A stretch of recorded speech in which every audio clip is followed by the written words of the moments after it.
El Fondo Monetario Internacional publicó esta semana una nueva edición de su informe de perspectivas económicas.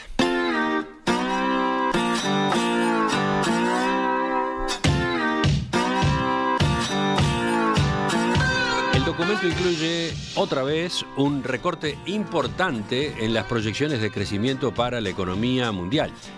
El pronóstico para este año se revisó de 3,6% de crecimiento, que era lo que se preveía en abril, a 3,2% en esta oportunidad.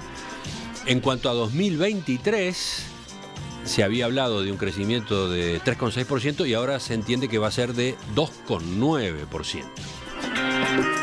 ¿Qué pasa? ¿A qué obedece este nuevo deterioro en las perspectivas de crecimiento a nivel mundial?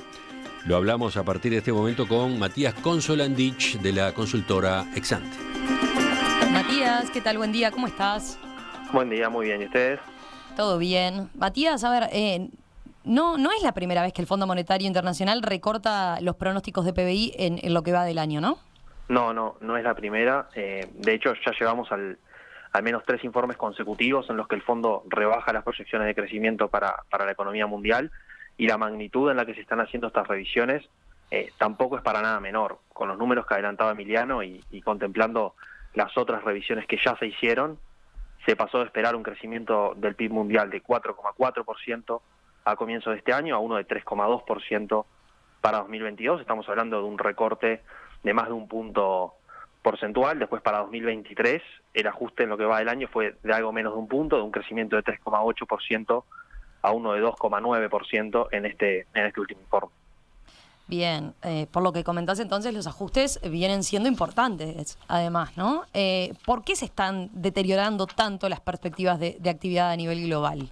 ¿Cómo lo explicamos? Bueno, a ver, digamos que los nuevos pronósticos incorporan que la economía mundial está perdiendo dinamismo a un ritmo mayor al que se preveía algún tiempo atrás. Ese deterioro de la actividad se da en un contexto en el que las políticas económicas se volvieron más restrictivas en el mundo. Por un lado, después de 2 años de mucha expansividad fiscal por la pandemia, los gobiernos han ido consolidando sus cuentas públicas. Después, por otro lado, los bancos centrales vienen aumentando sus tasas de interés a un ritmo mayor al que se esperaba a principios de año.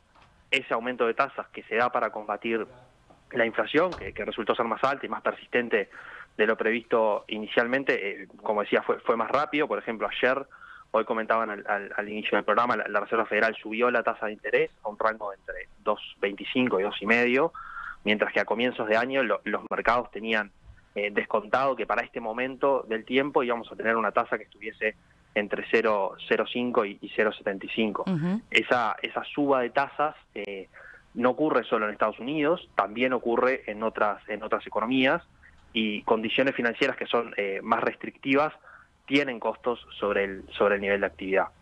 A eso se le suma la guerra en Ucrania, que comentamos otras veces en el programa, que agravó el problema de la inflación porque generó un aumento importante en los precios de los alimentos, en los precios de los combustibles. Eso también afecta al nivel de actividad porque los hogares pierden poder de compra en la medida en que los salarios no se ajustan al mismo ritmo que lo hace la inflación.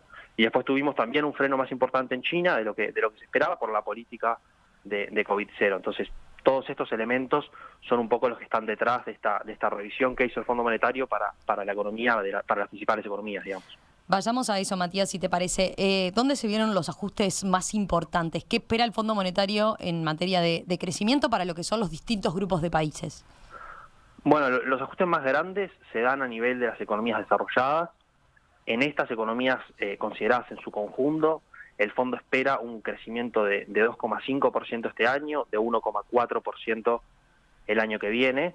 A nivel de países, en esta grado el recorte de pronóstico fue bien generalizado. Para poner algunos ejemplos, empeoraron en una magnitud muy similar las perspectivas de crecimiento para Francia, para España, para el Reino Unido, para Japón. La revisión más grande la vimos en Alemania. Acá está pesando sobre la actividad el aumento de los precios de la energía, la dependencia energética que tiene Alemania con Rusia. Se aguarda una expansión del PIB de 1,2% este año y de 0,8% para el año que viene, desde proyecciones previas que eran de 2% para este año, digamos, y de algo menos de 3% para el año que viene. Y después también se ajustaron significativamente el pronóstico de PIB de Estados Unidos, de 3,7% a 2,3% este año, de 2,3% a 1% el año que viene. En Estados Unidos, hoy vamos a conocer los datos oficiales de PIB del segundo trimestre. Esos datos pueden llegar a marcar una nueva caída del nivel de actividad. Si eso ocurre, estamos hablando de la segunda caída consecutiva, la segunda caída trimestral consecutiva del PIB. Varios indicadores de actividad que hemos venido conociendo en las últimas semanas apuntan en esa línea. Tenemos ventas minoristas en Estados Unidos que se vienen desacelerando. Los índices de PMI, que son índices que reflejan el desempeño de la actividad manufacturera y de la actividad de servicios, no están marcando caídas, pero sí están en los niveles más bajos desde mediados de 2020. La confianza de los consumidores también se desplomó. Entonces, es en este marco, digamos, que se vienen revisando la baja de los pronósticos de Estados Unidos. Es en este marco también que los mercados van incorporando el riesgo de que este panorama más o menos recesivo, digamos, se pueda tornar más importante y se pueda extender en los próximos meses. ¿Y qué pasó a nivel de las economías emergentes? ¿Acá también el deterioro de los pronósticos fue tan extendido? Bueno, cuando miramos a las economías emergentes en su conjunto, también se prevé un desempeño peor, pero acá el ajuste fue menor que en el caso de las economías desarrolladas y está muy concentrado en peores perspectivas económicas para India y para China, que son dos países que, como saben, pesan mucho en este agregado. China, en China, digamos, la actividad se frenó en el segundo trimestre, creció solo 0,4% en términos interanuales. Esto se da, como decía antes, por una política muy restrictiva contra el COVID, pero los últimos indicadores de actividad vienen mejorando y con esa mejora, digamos, en el frente sanitario que se está viendo, se espera que la economía retome un dinamismo más importante en lo que resta del año. En ese marco, el fondo espera que la economía crezca 3,3% este año, 4,6% en 2023. De todos modos, son tasas bajas para los parámetros habituales que estamos acostumbrados a ver en China. Y bueno, y en el resto de los países emergentes, la situación es un poco distinta. En algunos casos no hubo grandes cambios en los pronósticos, en otros casos los pronósticos incluso se revisaron al alza. Ese fue, por ejemplo, el ejemplo de América Latina, Romina. Repasemos entonces esos números en nuestra región. ¿Qué se espera en términos de crecimientos para América Latina en estos años? Para América Latina, el fondo está esperando digamos, para América Latina en su conjunto, ¿no? El fondo está esperando que el PIB crezca 3% este año y 2% el año que viene. No son para nada tasas altas, tampoco son tasas que desentonen demasiado en este contexto, ¿no?, que veníamos comentando. Si miramos a nuestros vecinos, el fondo mejoró las perspectivas de crecimiento para Brasil, mantuvo las de Argentina. Para Brasil se estima que el PIB crecería 1,7% este año, 1,1% en 2023, mientras que en Argentina se espera una expansión de 4% en este año, que eso obviamente tiene un efecto arrastre muy positivo del crecimiento que tuvimos al final de 2021, no es todo, digamos, crecimiento genuino, y de 3% para el año que viene. En los dos casos podríamos decir que los pronósticos están más o menos en línea con lo que se espera digamos, lo que marcan las encuestas de expectativas de los dos países para este año, pero son mayores a los que tienen para 2023, que en Brasil apuntan a expectativas de crecimiento de medio punto el año que viene y en Argentina de menos de 2%. No tuvimos, digamos, pronósticos para Uruguay, no se hizo en esta publicación. En el informe anterior se esperaba un crecimiento de casi 4% este año y de 3% el año que viene. Nosotros en Exante estamos previendo un crecimiento de 5% en el promedio de 2022. Recordemos que ya con el crecimiento que vimos en la segunda parte de 2021 y en el primer trimestre de este año, tenemos un efecto arrastre muy positivo de más de 4% y de 2,5% es el pronóstico que estamos manejando para 2023. Bien, Matías. A ver, en síntesis, ¿cómo valoran entonces desde Exante este nuevo set, digamos, de proyecciones internacionales?